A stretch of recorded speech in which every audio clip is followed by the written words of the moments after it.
I want to spend, until they tell me I have to go, I want to spend as much time as I can answering questions.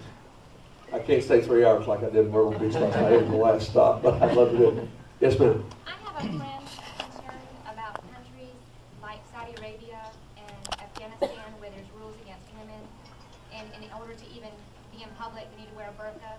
And the question is, would Hillary wear a burqa if she needs to represent the country? Well, first of all, a burqa, no, because a burqa is, you know, what the Taliban made them wear in Afghanistan, where you pull the hood over your head and just look out through a little mesh. I think if she were in a country where women typically wore scarves, she might do that. Although, I must say, I've never asked her about it. I always say, if somebody, once in a great while, somebody will ask me something we've never talked about. But it seems to me like when she went with Benazir Bhutto touring Pakistan in my first term, and they were friends when, I think when Benazir wore a scarf, she did, because she thought that was respectful and not repressive. But I think that's one reason to vote for her. And one reason, she believes, let's just take the issue you talk, she believes that one reason we cannot abandon Afghanistan is we can't let the Taliban make a comeback and start repressing women and children again, and let the Al-Qaeda run around in Afghanistan, which would make it easier for them to plan to hit other targets. That's very important. First point I'd like to make. The second point I'd like to make is that Hillary is a walking rebuke to the repression of women in Saudi Arabia, because her personal aide is a young Saudi woman. She's half Saudi, half Pakistani, speaks Arabic and Urdu, and is a very modern person.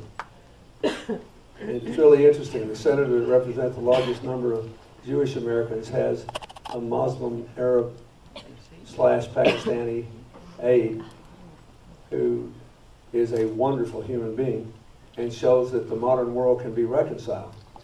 And whenever I go to Saudi Arabia, I take her with me so people see her with me. And she does not wear anything. She doesn't wear the required dress there, although she covers her head and wears the scarf.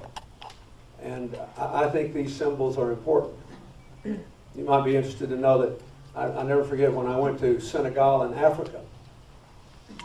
A lot of women came in from the country to see me with a few of their brave men supporters to thank me, because Hillary was the first international figure ever to stand with them as they tried to change generation after generation after generation of female mutilation practices that were designed to keep women in subjugation and keep the little girls out of school.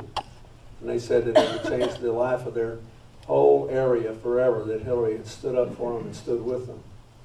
So one of the benefits you will get from having the first woman president who's been involved with these issues for decades is a real pushback on things like that. And actually that's very important, but there are now, Hillary's young aide's mother runs a school for girls in Saudi Arabia and sends them to college. And last year, for the first time, there were more women than men in institutions of higher education in Saudi Arabia. So the ice is beginning to crack a little there, and the ground is beginning to move. But I think in order for them to have a transition into a modern society and avoid a calamitous collapse, you know, and Osama bin Laden's ultimate goal was always to depose the House of Saud and take over Saudi Arabia and turn it into basically the Al-Qaeda base for the world and impose their particularly repressive brand of Islam on all their people. In other words, they thought the Saudis weren't reactionary enough. That's bin Laden's position. And their only choice is to modernize and go the other way. So I thank you for asking that. But I think she would be a real force in that. And that's not insignificant if you want to live in a world without war. In a lot of those places, you've got to free the women. And you've got to educate the girls and give them a chance to go into the workforce when they grow up. Yes. Yes, ma'am. I've been a teacher for 34 years, and I have two really great concerns. One is South Carolina has some of the highest standards in the nation, And yet, when we are shown that federal report card, our students don't look well. And I'm also concerned about the No Child Left Behind and federal funds to help us obtain those goals. Well, those two things are related, aren't they? Yes. You know what you said, South Carolina is some of the highest education standards We're in like the country. third in the nation, I think. But when you show the report card, the kids don't look good, and she's concerned about No Child Left Behind. Part of the reason the report card's not good is you have some of the highest standards in the nation. Right. And let me explain, for those of you who aren't in education, this No Child Left Behind has had a very destructive impact. And if I go to a regular rally, you know, and I want a surefire applause line, even for an old policy wonk like me, all I have to do is zap No Child Left Behind, and any place from Idaho to Hawaii to South Florida, you can get a roaring applause because, and I think it's important that every South Carolinian understand how this law works. Basically, this was a classic case of good intentions gone awry. I don't think, you know, it's easy to bash President Bush. I don't think he meant to mess this up, and I know it's Senator Kennedy that didn't mean to mess it up. This Bush and Senator Kennedy, they were together.